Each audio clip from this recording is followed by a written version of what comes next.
I don't know if you've ever been caught in a death scroll where you just kind of keep scrolling through things and social media and you just, for some reason, can't seem to stop. That might happen to you or it might not happen to you, but it's a reality of what's happening in the world right now. And some are working to fight against it. But as parents, this can be kind of a dark place. How do we have conversations with our kids about these things that seem to be fighting for their attention and their hearts and their minds and their attitudes and so much of the characteristics that we know makes up our kids? Well, today in the Celebrate Kids podcast, in this daily segment, Facing the Dark, Dr. Kathy is going to step into this, give us some light to shine on this path. And at the end, we're going to close with some important character traits that Peter encourages us to have. So let's turn now to Dr. Kathy Cook. Don't be afraid of the dark. Be careful with stars. Not every light is gonna guide you, baby. Not every light is gonna guide you. So Dr. Kathy, social media companies design their feeds to be as gripping as possible. That's often kind of done in the form of complicated algorithms that shuffle posts and ads into a never-ending stream of entertainment. But there's a new California law that's being proposed that would require companies to shut off those algorithms by default for any users under the age of 18. And this would also implement other mandated tweaks that lawmakers say would reduce the negative mental health effects of social media on kids. The bill is being dubbed the Protecting Kids from Social Media Addiction Act.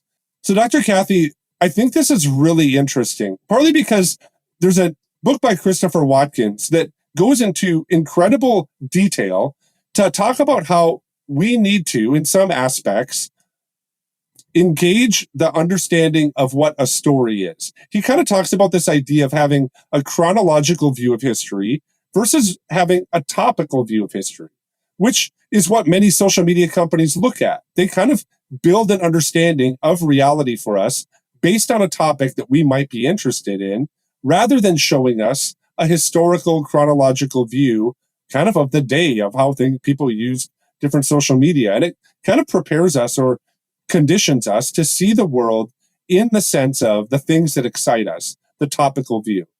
How important is it for us then to know kind of the past in our present to give us that understanding of what I think is kind of a hope for the future?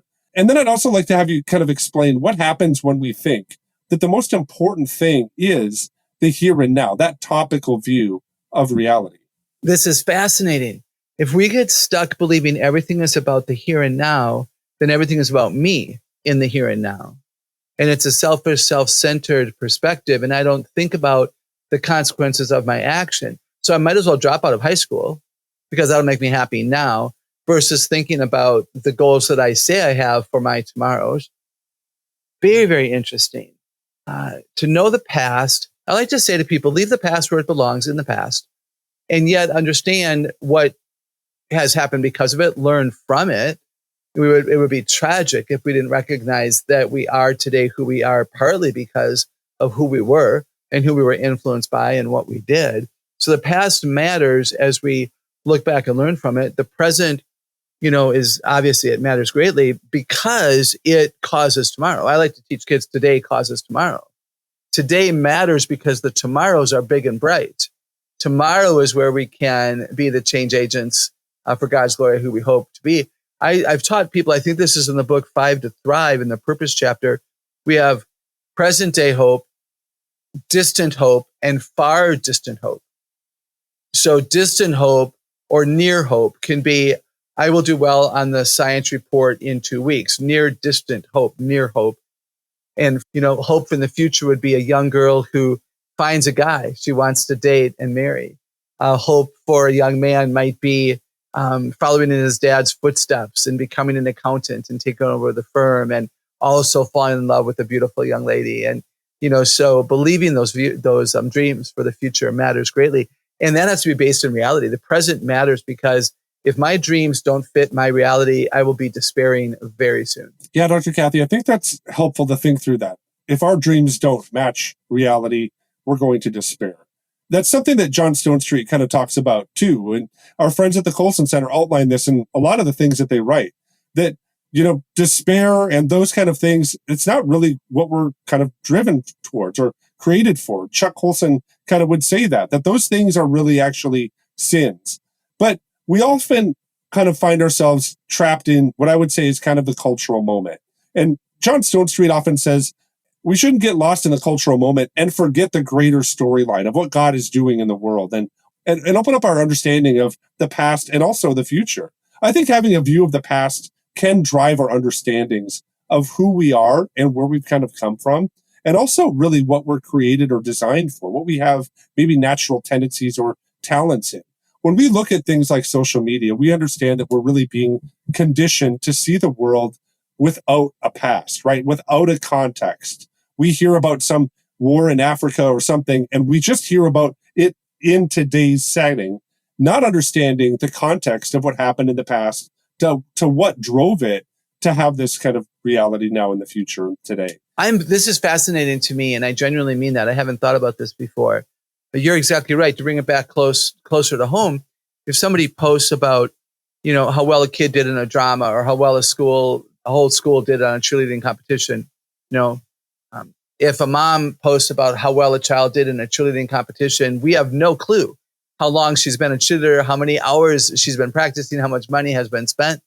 If somebody posts a picture of a piano recital, we have no clue of how long the kid has played, how much money has been spent, how much they've practiced, how many tears have been shed. So we don't see that. The reality is that there's much effort that takes place before that performance is social media worthy, right? And that's what we have to make sure our kids understand. There's a process that leads to the product. There are many todays that cause that potential down the road. Let's talk about it. Maybe this is where we tell our stories, of what it was like for us when we were their age, and how did we work hard at something? Where did we give up on something? And why do we regret that now? Yeah, Dr. Gaudet, I think that's really important. And these are things that I'm kind of pushing you to think about, and maybe things that we haven't thought about before, but it can kind of open our minds to understanding really what happens inside of our social media feeds. We're in some ways, like we've talked about before in other podcasts, kind of practicing discernment. How do we discern in this time what is really happening? What are we being conditioned for? That's a character trait that we've talked about here. And your book, Parent Differently, highlights many character traits that our kids really should develop as they're maturing and growing. What traits are then kind of important for our kids to develop in what I would call kind of a non-contextualized world? That's a big word to kind of say in a world that doesn't have an understanding of what is going on in the past and where things are leading into the future. We really see the world kind of in blips and moments without some kind of cohesive narrative. What traits are really helpful for kids in this moment? And how do parents kind of develop those traits for kids? Fascinating. Gratitude, it's number one in my book. It's the most important quality because it's a parent virtue and it's evidence of spiritual maturity. And I would put it in the context of this as well. When I look back, I'm grateful. When I live today, I look grateful. I'm grateful. Number two would be hopeful. When I look ahead, I'm hopeful. I look back, which gives me hope for today and tomorrow because I can see God was present. People cared for me and helped me achieve X, Y, Z. Therefore, I will achieve A, B, C in the future. So I think gratitude for who I've been, where I've been, who's been with me. Hope, I think gratitude and hope they're so important to this discussion of seeing the wholeness of our world and taking these isolated blips and putting them in this longer narrative story and culture. Humble comes to mind as well, where we recognize how far we've come. That I didn't used to be able to play both hands on the piano and the foot pedals. I started out with some ridiculous tune that was a non-tune, and now look at what the Lord has done. So I think the humble, it takes work to discover who I am and what I can do. And I don't have to be the best in order to be impactful. I just have to be willing. So I think humility is huge.